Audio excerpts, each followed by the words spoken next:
നമസ്കാരം. ആദ്യമായി ഒരു രാജ്യം ഔദ്യോഗികമായി തങ്ങളെ അംഗീകരിച്ചതിൻ്റെ ആഘോഷത്തിലാണ് സൊമാലിയയിൽ നിന്ന് വിഘടിച്ചു പോയ സൊമാലിലാൻഡ് എന്ന രാജ്യത്തെ ജനങ്ങൾ. എല്ലാവരും മാറ്റി നിർത്തിയപ്പോൾ അവരെ ഇസ്രയേൽ അംഗീകരിച്ചിരിക്കുകയാണ്. ഇതോടെ നാടൊട്ടുക്കും ഇസ്രയേൽ പതാകകൾ നന്ദി സൂചകമായി ഉയർന്നിരിക്കുകയാണ്. പട്ടിണി മൂലം ജനം മരിച്ചു വീഴുന്ന പ്രദേശമാണ് ഇവിടം. ഇവിടെ ഇസ്രയേൽ സഹായം കിട്ടുമെന്നാണ് സൊമാലിലാൻഡുകാർ കരുതുന്നത്. അതേസമയം ഭൂരിപക്ഷം അറബ് രാഷ്ട്രങ്ങളും ഇസ്രയേൽ നടപടിയെ അതിശക്തമായി എതിർക്കുകയാണ്. ലോകമെമ്പാടുമുള്ള 21 രാജ്യങ്ങൾ ഇസ്രയേലിന്റെ തീരുമാനത്തിനെതിരെ സംയുക്ത പ്രസ്താവന പുറപ്പെടുവിച്ചു. സൗദി അറേബ്യ, ഇറാൻ, തുർക്കി, പാകിസ്ഥാൻ എന്നിവ പ്രസ്താവന പുറപ്പെടുവിച്ച രാജ്യങ്ങളിൽ ഉൾപ്പെടുന്നു. സൊമാലിലാൻഡിനെ ഒരു രാഷ്ട്രമായി അംഗീകരിക്കാനുള്ള ഇസ്രയേലിന്റെ നീക്കത്തെ ഓർഗനൈസേഷൻ ഓഫ് ഇസ്ലാമിക് കോപ്പറേഷൻ അഥവാ OIC അപലപിച്ചു. പക്ഷേ ഇസ്രയേൽ തീരുമാനത്തിൽ ഉറച്ചു നിൽക്കുകയാണ്. കാരണം അവരെ സംബന്ധിച്ച് ഈ സൊമാലിലാൻഡ് അവർക്ക് അത്രയും തന്ത്രപ്രധാനമുള്ള പ്രദേശമാണ്. ഇപ്പോഴത്തെ സൊമാലിയയുടെ വടക്ക് പടിഞ്ഞാറൻ ഭാഗത്തായി അവരിൽ നിന്ന് വിഘടിച്ച് 1991 മുതൽ സ്വതന്ത്ര രാജ്യമായി റിപ്പബ്ലിക് ഓഫ് സൊമാലിലാൻഡ് എന്ന ഔദ്യോഗിക നാമകരണത്തിൽ സ്വയംഭരണം നടത്തിവരുന്ന രാജ്യമാണിത്. ഹാർഗെയ്സ് ആണ് രാജ്യ തലസ്ഥാനം. UN, ആഫ്രിക്കൻ യൂണിയൻ എന്നിവരൊന്നും ഇവരെ ഇപ്പോഴും അംഗീകരിച്ചിട്ടില്ല. അവരെല്ലാം സൊമാലിയയുടെ ഭാഗമായിട്ടാണ് ഈ രാജ്യത്തെ പരിഗണിക്കുന്നത്. ബ്രിട്ടൻ, UAE, എത്യോപ്യ, തായ്വാൻ എന്നിവരായിട്ട് സൊമാലിലാൻഡിന് കുറച്ചെങ്കിലും നയതന്ത്ര വ്യാപാര ബന്ധങ്ങളുള്ളൂ. ഏതാണ്ട് 62 ലക്ഷം ജനങ്ങളുള്ള ദാരിദ്ര്യരേഖയ്ക്ക് താഴെയുള്ള ഒരു രാജ്യമാണിത്. ഇസ്രയേൽ ഇവരെ അംഗീകരിക്കാൻ കാരണം ഈ രാജ്യത്തിന്റെ ചരിത്രപരമായ നിലനിൽപ്പോ മാനുഷിക പരിഗണനകളോ അല്ല, മറിച്ച് സൊമാലിലാൻഡിന്റെ ഭൂമിശാസ്ത്രപരമായ സ്ഥാനമാണ്.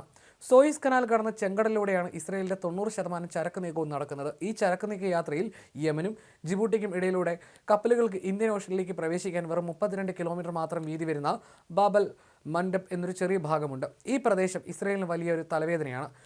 യമൻ പോലുള്ള ശത്രു രാജ്യങ്ങളിൽ നിന്ന് ഇസ്രായേൽ ചരക്ക് കപ്പലുകൾക്ക് നേരെ ഏതു സമയവും ആക്രമണം ഉണ്ടാകാൻ സാധ്യതയുള്ള പ്രദേശമാണിത്. ഈ പ്രദേശത്തിന് തൊട്ടടുത്താണ് സൊമാലിലാൻഡ് എന്ന രാജ്യത്തിൻ്റെ സ്ഥാനം. അവരുടെ തുറമുഖമായ ബെർബറയും അതിന് ചേർന്ന് തന്നെയാണ്. ഈ ഒരു ഭൂമിശാസ്ത്രപരമായ പ്രാധാന്യമാണ് സൊമാലിലാൻഡിനെ ഇസ്രയേലിൻ്റെ പ്രിയങ്കരനാക്കിയത്. മാത്രമല്ല മുസ്ലിം ഭൂരിപക്ഷ രാജ്യമാണെങ്കിലും ജനാധിപത്യ രീതിയാണ് ഇവർ പിന്തുടരുന്നത്. ഇറാൻ, ഹമാസ്, ഹൂതി ഇങ്ങനെയുള്ളവരുമായി ഇവർക്ക് യാതൊരു ബന്ധവുമില്ല. അതിനാൽ തീവ്രവാദ ബന്ധം ഭയക്കേണ്ടതില്ല.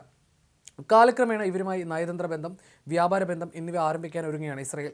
ബെർബര തുറമുഖവും അനുബന്ധ സൗകര്യങ്ങളും ഭാവിയിൽ സൈനിക ആവശ്യ സേവനങ്ങൾക്കും മറ്റും ഉപയോഗിക്കാമെന്ന കണക്കൂട്ടലുകളും അണിയറയിൽ നടക്കുന്നുണ്ട്. എന്നാൽ ഇസ്ലാമിക രാഷ്ട്രങ്ങൾ ഒന്നടങ്കം ഇസ്രയേലിനെതിരെ പ്രസ്താവന ഇറക്കുകയാണ്. Jordan, Egypt, Algeria, Comoros, Djibouti, Gambia, Iran, Iraq, Kuwait, Libya, മാലിദ്വീപ്, നൈജീരിയ, ഒമാൻ, പാകിസ്ഥാൻ, ഫലസ്തീൻ, Qatar, Saudi Arabia, Somalia, Sudan, തുർക്കി, യമൻ എന്നീ രാജ്യങ്ങളിലെ വിദേശകാര്യമന്ത്രിമാരും ഓർഗനൈസേഷൻ ഓഫ് ഇസ്ലാമിക് ഓപ്പറേഷൻ ഇസ്രയേലിനെതിരെ ഒരു പ്രസ്താവന പുറപ്പെടുവിച്ചു.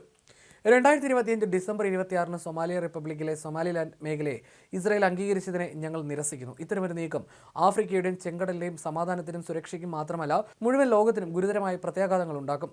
ഇസ്രയേൽ അന്താരാഷ്ട്ര നിയമത്തെ നഗ്നമായി അവഗണിച്ചിരിക്കുന്നു. രാഷ്ട്രങ്ങളുടെ പരമാധികാരവും പ്രാദേശിക സമഗ്രതയും സംരക്ഷിക്കേണ്ടതിൻ്റെ ആവശ്യകത വ്യക്തമായി പ്രസ്താവിക്കുന്ന അന്താരാഷ്ട്ര നിയമത്തിൻ്റെയും UN ചാർട്ടറിൻ്റെയും തത്വങ്ങളുടെ ഗുരുതരമായ ലംഘനമാണിത്. സൊമാലിയ റിപ്പബ്ലിക്കിൻ്റെ പരമാധികാരത്തെ ഞങ്ങൾ പൂർണ്ണമായും പിന്തുണയ്ക്കുന്നു. സൊമാലിയയുടെ ഐക്യം, പ്രാദേശിക സമഗ്രത അല്ലെങ്കിൽ അതിൻ്റെ മുഴുവൻ പ്രദേശത്തിനു മേലുള്ള പരമാധികാരം എന്നിവയെ ദുർബലപ്പെടുത്തുന്ന ഏതൊരു നടപടിയും ഞങ്ങൾ ശക്തമായി നിരസിക്കുന്നു. ഒരു രാജ്യത്തിൻ്റെ ചില ഭാഗങ്ങൾ അംഗീകരിക്കുന്നത് ഗുരുതരമായ ഒരു കീഴ്വഴക്കം സൃഷ്ടിക്കുന്നു. അത് അന്താരാഷ്ട്ര സമാധാനത്തിനും സുരക്ഷയ്ക്കും ഭീഷണിയാകുന്നു. ഇസ്രയേലിലെ ഇത്തരം പ്രവർത്തികളും ഫലസ്തീൻ ജനതയെ അവരുടെ നാട്ടിൽ നിന്ന് ബലപ്രയോഗത്തിലൂടെ പുറത്താക്കാനുള്ള ഏതൊരു ശ്രമവും തമ്മിലുള്ള സാധ്യമായ ഏതൊരു ബന്ധത്തെയും ഞങ്ങൾ നിരസിക്കുന്നു. ഏത് രൂപത്തിലായാലും തത്വത്തിൽ ഇത് നിരാകരിക്കപ്പെടുന്നു. ഇങ്ങനെയാണ് ഓർഗനൈസേഷൻ ഓഫ് ഇസ്ലാമിക് ഓപ്പറേഷൻ പ്രസ്താവനയിൽ പറയുന്നത്. എന്നാൽ ഇസ്രയേൽ ആകട്ടെ ഇത് പതിവ് പോലെ തള്ളിക്കളയുകയാണ്. ഇസ്രയേൽ ഒരു സ്വതന്ത്ര പരമാധികാര രാഷ്ട്രമാണെന്നും ആരെ അംഗീകരിക്കണമെന്നും ആരെ തള്ളിക്കളയണമെന്നും തങ്ങൾ തീരുമാനിക്കുമെന്നുമാണ് ഇസ്രായേൽ പ്രധാനമന്ത്രി ബെഞ്ചമിൻ നെതന്യാഹു പറയുന്നത്.